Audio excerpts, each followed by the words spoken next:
What is going on, everyone? Badger here. Sure to like and sub, and let's get into this. It's a day of victories. First, with Acolyte being canceled, then with Black Myth Wukong not only smashing past the hit campaign, but hitting the second most played game of all time on Steam, over 2 million players, probably soon to be 3 million, which is what the top one is from PUBG Battlegrounds. And now we have what our good friend Erwin, my co-host, I mean, by the way, if you're not watching Badgercast or Saturdays or Sundays or pre-open bar or pre-F&T and getting some Nerd Wars in your life, well, then I don't know what you're doing. But he has told us about this game, Dustborn, that now we're hearing about now that it's out, because I haven't seen anything on it. But the wokest game ever made. Dustborn. Red Thread Games recently released it, and of course, they're describing it as the wokest game ever made. Not even 100 players playing it. So if you've never heard it, and I don't know what about this, look, the Kimball Air special. Back in July, following the release of the game's trailer, representative for the game said that it had spawned out of protest against Donald Trump being elected president of the United States in 2016. So right there, the game is inspired by TDS, whether they know that or not. We're talking about other inspirations. For us, it was always, it begins with characters and world, followed by narrative. We generally have an idea of genre setting and mood and tone.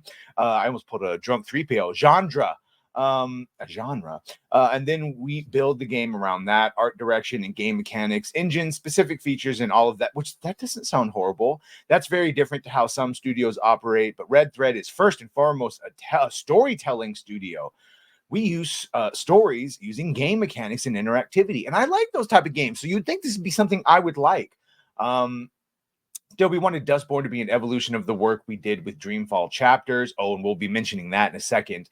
A third-person adventure with a strong cast of diverse characters in a vibrant, deep, and original world with some adventure game mechanics and a lot of branching dialogue stories. Now, I do still like games like that, but this time we wanted to include combat action with a narrative twist. Now, this sounds all great until you realize that next, the representative revealed the game was inspired by the election of Donald Trump. The idea behind Dustborn setting and characters was also so it's going to be a TDS game filled with a lovely group of diverse characters, which just means no white people. As the game developers, we wanted to tell a story that felt relevant and thematically timely, because the 2016 election, so timely, just shows you how long game development cycles can be. This, along with a lot of other press along the way, like I said, Nerd Wars and others talking about them virtue signaling. Look at the justice. It's a little on the nose. For the game, what the game is about, representative said it's about a lot of things, but it's mostly about keeping hope alive in the face of adversity. In other words, of a Trump presidency where everyone is patriotic and America's great again. It's also a story about being different, being an outsider, and being on the run from people who hate you. By the way, that's funny, is we don't hate you. We just want you to stop transing kids. It's really all it is. If you just fuck off, leave the kids alone, stop trying to make all of our entertainment a cultural Marxist propaganda tool, that would be great. There's plenty of socialist countries you could fuck off to. Now, they also won't let you trans up the kids, so that's a little iffy. But yeah, that's basically what they're upset about. And we don't hate you, we just pity you.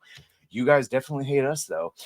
Smash JT reacting to the game's trailer earlier. Well, yeah, so he was basically talking about it, saying kind of feels off, like the developers of the game are sending some sort of subliminal message to the gamers, like, hey, learn how to use words to fight against people and get your ideologies pushed across to them, which is exactly what gamers have been rejecting since gaming became a thing ever. Exactly, which is why, to that end, when it actually did come out, by the way, pattern recognition is off the charts, right? We can smell a DEI Sweet Baby Ink style game a mile away, and that's what happened here. 72 players. That's it. 72 people in the world playing this Steam game. That's it. 72.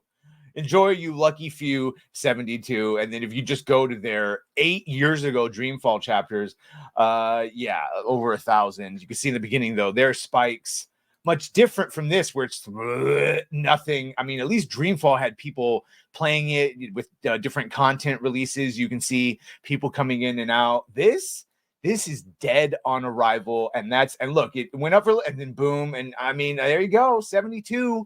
Maybe they'll breach 100 one day, and that just goes to show you that this shit is being rejected. It's being rejected and canceled in Acolyte.